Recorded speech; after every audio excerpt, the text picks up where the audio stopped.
What is the real purpose of meditation? What is the purpose of meditation, or the real purpose of meditation? It depends on who's meditating and their particular intentions. If we look in ancient times or more traditional times, meditation had a very sacred purpose. That was to align ourselves with our inmost being, and to find or awaken our real self, our underlying nature, as some of the wisdom traditions speak of this. But in more contemporary, even secular times, there's various motives, most of which are positive, for meditating. And so all of these can be considered purposes, for meditation. First and foremost, to find a sense of relaxation, to allow the body to relax and the mind to relax.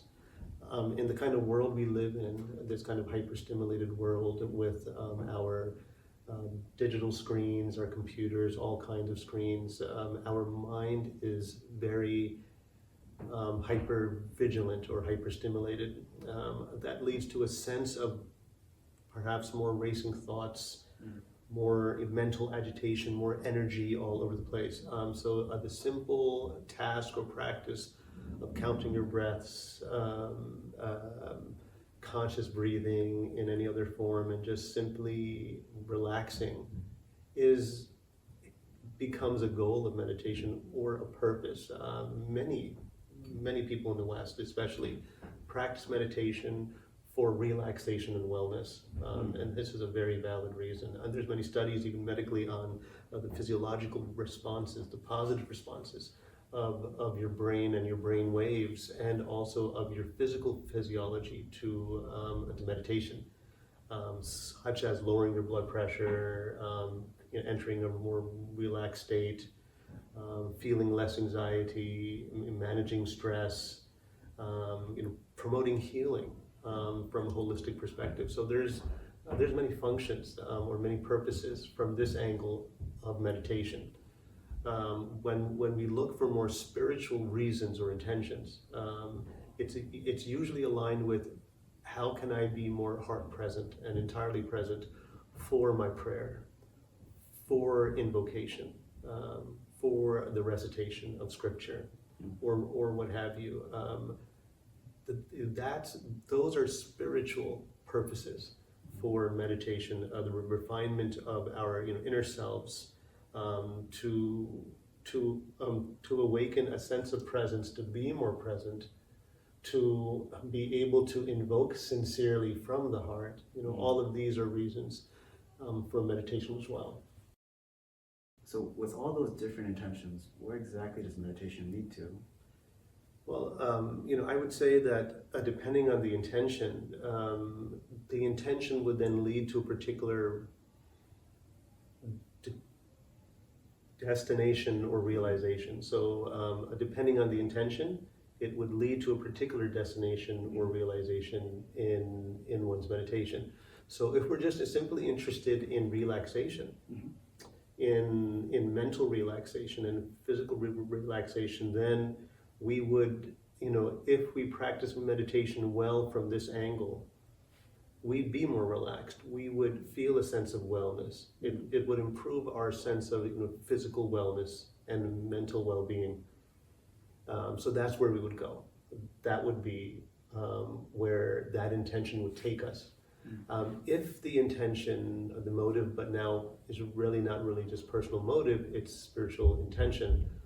If the intention is more sacred, more spiritual, that perhaps may take us, with the grace of God and God's permission, to a more profound realization of self, capital S, and to different levels of our being.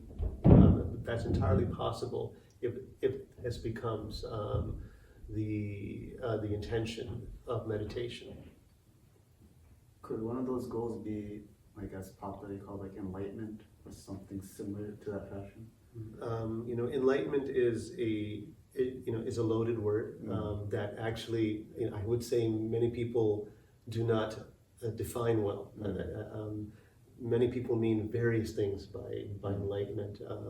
So if I were to be asked what is enlightenment and can meditation lead to enlightenment, I'd first try to understand enlightenment a little bit better. Enlightenment in the traditional sense is a profound spiritual experience, a deep knowing of our underlying nature.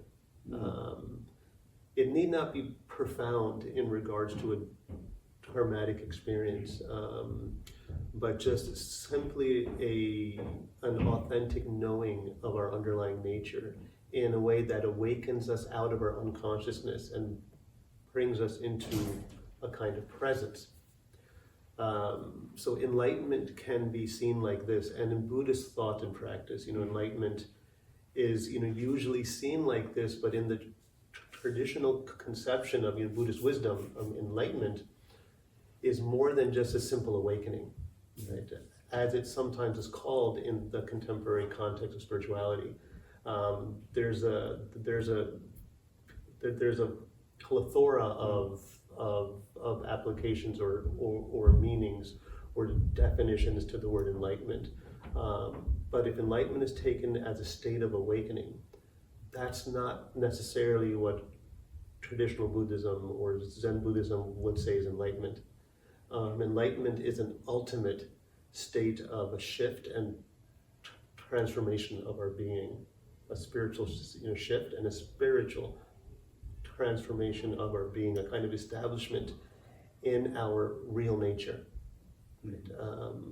Which in Buddhist thought would be the not self, would be something beyond the conception of self. Right? Just from with all due respect to that worldview and that point of view, that sacred point of view. In contemporary spirituality, enlightenment can mean just a simple state of awakening, that we just awaken out of our unconscious selves and we somehow recognize that we're something more than that. This is beautiful, but a bit vague. And yes, meditation can help you wake up out of yourself. Yes, in principle, meditation can help. Of the meditator or the seeker on the path to arrive at enlightenment, but usually, in fact, in spirituality, in the spiritual life, much more than meditation is needed to awaken, to presence, which is a word I'd like to use, since there's many Islamic and Sufi connotations to this particular word that's used in contemporary spirituality as well. It's a universal word, but it also has very particular or specific connotations in Islamic thought and Islamic spirituality, but it essentially points to the same reality or to the same kind of recognition. But coming back to this point that, on the one hand, perhaps, yes, meditation can awaken us to a state that may be similar as a transitory state to what some may call enlightenment. Okay. But much more than meditation is needed. Meditation is needed, but along with other spiritual practices to really procure, with the grace of God, from our point of view, an awakening to and an establishment in our real nature, in our underlying nature, in what Islam calls your fitra. So I would say, and what I mean by that is that not just a meditation practice of silence, but a regular practice, a consistent practice of embodied ritual prayer, of supplication, of service to others, selfless kind of service, of the participation or the practicing of the spiritual virtues. All of these things help still the mind and purify the mind and the ego self and polish our hearts, our inner hearts, so that we become more present for the entry of the divine light that illumines our hearts. That from that angle can be seen as enlightenment if we use this metaphor, this symbolism of illumination. which is also known to Islamic thought, as hikmat al-ishraq, or the wisdom of illumination, which is not just illumination of the mind, but actually the illumination, the spiritual illumination of the heart. In principle, many practices are needed because there's so many aspects of our soul that need to be polished, that need to be purified, that need to be integrated on the level of our human presence, so that we may awaken to the divine presence, and so that we may embody that divine presence in a prophetic way, as the prophetic presence, as I would say. La ilaha illallah, la ilaha illallah, la ilaha illallah, la ilaha illallah, la ilaha illallah, la ilaha illallah, la ilaha illallah, la ilaha illallah.